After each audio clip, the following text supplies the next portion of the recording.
Hai, selamat datang di channel Tourism Digital Marketing bersama saya, Madeline Sophie. Di channel ini saya berbagi tips tentang digital marketing untuk industri pariwisata, khususnya bagi Anda yang ingin mulai bisnis travel agent dari rumah secara online dengan menggunakan perangkat yang mudah, murah, bahkan gratis, tetapi tetap legal. Mari kita mulai perjalanan bisnis kita ini bersama-sama. Semangat!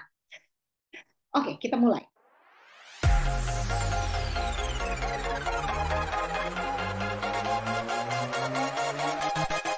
Kali ini saya akan berbagi tips mengenai 10 langkah digital marketing untuk memulai travel agent atau tour operator dari rumah. Yang pertama, Anda harus melakukan riset pasar. Anda harus memahami permintaan akan layanan perjalanan di wilayah Anda. Kalau Anda menjual lokalan, teliti persaingan Anda untuk dapat mengidentifikasi celah di pasar. Apa saja sih alat yang bisa digunakan untuk melakukan riset pasar? Yang paling populer adalah Google Trend. Alat ini memungkinkan Anda melihat berapa sering sih ada istilah atau keywords yang orang cari di Google Search dari waktu ke waktu. Ini bisa menjadi cara yang berguna untuk mengukur tingkat minat pada jenis perjalanan atau tujuan destinasi wisata. Tools yang kedua adalah SurveyMonkey. Ini adalah alat pembuat survei yang memungkinkan Anda membuat dan mendistribusikan survei untuk mengumpulkan informasi dan target pasar Anda. Anda mulai coba untuk mendengarkan media sosial. Alatnya seperti Hotsuite, Insight, dan Brand24 memungkinkan Anda melacak penyebutan kata kunci merek atau industri Anda di media sosial. Ini juga dapat memberi wawasan kepada Anda tentang apa yang dikatakan orang tentang ceruk pasar Anda. Kemudian Anda bisa menggunakan Google Analytics. Ini adalah alat analitik situs web gratis yang dapat memberikan Anda banyak informasi tentang lalu lintas situs web, termasuk dari mana pengunjung Anda berasal, bagaimana mereka mengintegrasikan dengan sites atau website Anda, dan kata kunci apa sih yang mereka gunakan sampai mereka bisa ketemu website Anda. Kemudian ada alat untuk meneliti pesaing kita.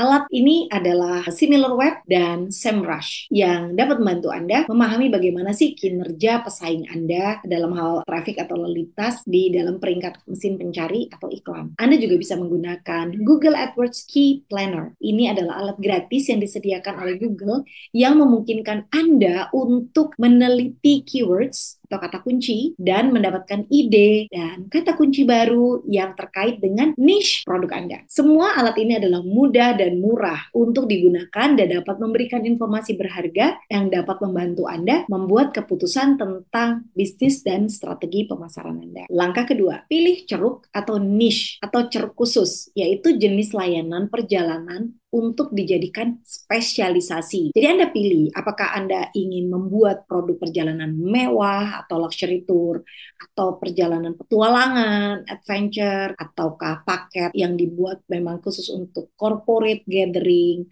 atau wisata kuliner, ya Anda tentukan sendiri. Tapi kalau rasanya Anda masih bingung untuk menentukan produk niche Anda, saya bisa memberikan tips buat Anda. Menurut data jenis wisata yang paling populer di dunia saat ini adalah wisata alam dan wisata budaya. Wisata alam meliputi taman nasional, gunung, pantai, dan tempat-tempat seperti itu deh. Kalau Anda nggak mau bersyukur, Anda lahir dan hidup di Indonesia. Nah, kalau wisata budaya, itu biasanya meliputi situs bersejarah, museum, atau tempat sejenisnya. Sedangkan kalau wisata belanja dan kuliner, ya Anda tentu tahu ya berapa jenis sayur dan sambal di Indonesia yang bisa Anda promosikan. Tapi pastikan melakukan riset pasar dulu dan mengevaluasi tren yang saat ini berlaku entah di Indonesia atau di negara mana saja akan Anda kunjungi. Karena tren wisata bisa berubah-ubah di setiap negara, di setiap destinasi. Nah, sekarang Anda sebagai orang yang dilahirkan di Indonesia atau Anda sebagai orang yang ya cinta Indonesia dan menganggap diri orang Indonesia dan ingin memajukan pariwisata Indonesia.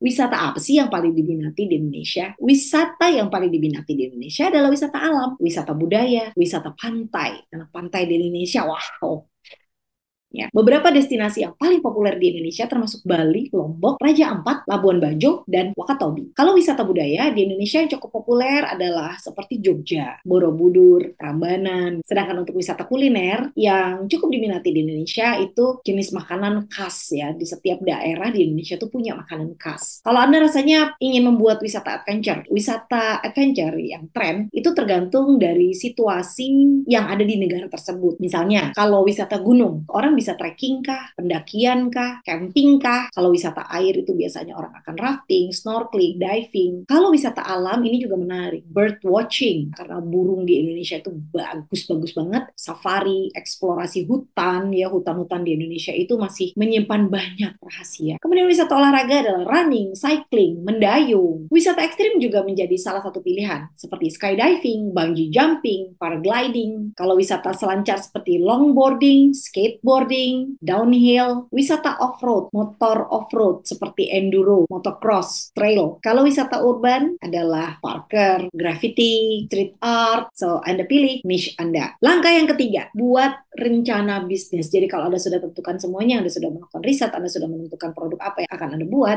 buat rencana. Kembangkan rencana untuk bisnis Anda termasuk target pasar Anda, proyeksikan keuangan Anda, dan strategi pemasaran Anda. Buat Anda yang masih belum mengerti atau paham bagaimana memilah segmen pasar dan memilih target, Anda bisa cek video saya mengenai marketing strategi di sini.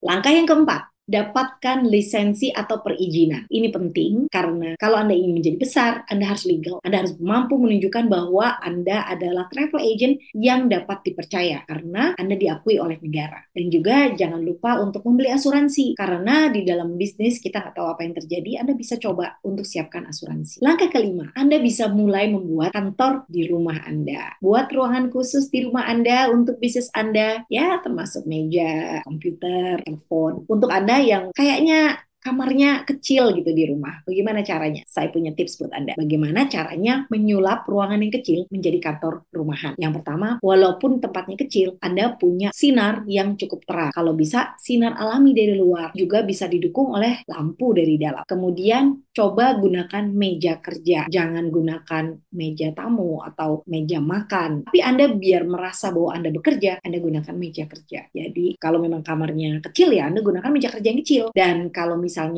benar-benar sempit, pakai aja meja lipat gitu kan Anda ya. Pilih kursi yang nyaman karena Anda akan lebih banyak online. Nah, kalau bisa Anda gunakan kursi ergonomis. Pilih penyimpanan yang efisien seperti rak buku atau laci yang bisa digunakan untuk menyimpan dokumen dan peralatan kantor. Ini jadi khusus campur-campur sama barang-barang dari rumah. Tambahkan aksesoris juga supaya Anda berasa kayak di kantor ya. Ada jam dinding, ada kalender, ada tempat untuk meletakkan alat tulis ya, dan juga Anda akan merasa bahwa Anda itu rapi dan profesional. Anda bisa gunakan warna dan tekstur yang membuat Anda tenang supaya Anda bisa fokus dan berkonsentrasi. Kita lanjut ke langkah keenam, jalin hubungan dengan pemasok atau supplier. Jadi bangun hubungan dengan maskapai penerbangan, dengan hotel, dengan operator perjalanan di lokal destinasi supaya Anda bisa mendapatkan harga dan penawaran yang terbaik karena ini akan Anda berikan kepada tamu Anda. Langkah ketujuh, Anda harus membuat website. Well, suka nggak suka, Anda harus buat website. Kembangkan website Anda yang bisa memamerkan produk layanan Anda dan jangan membuat website yang sulit untuk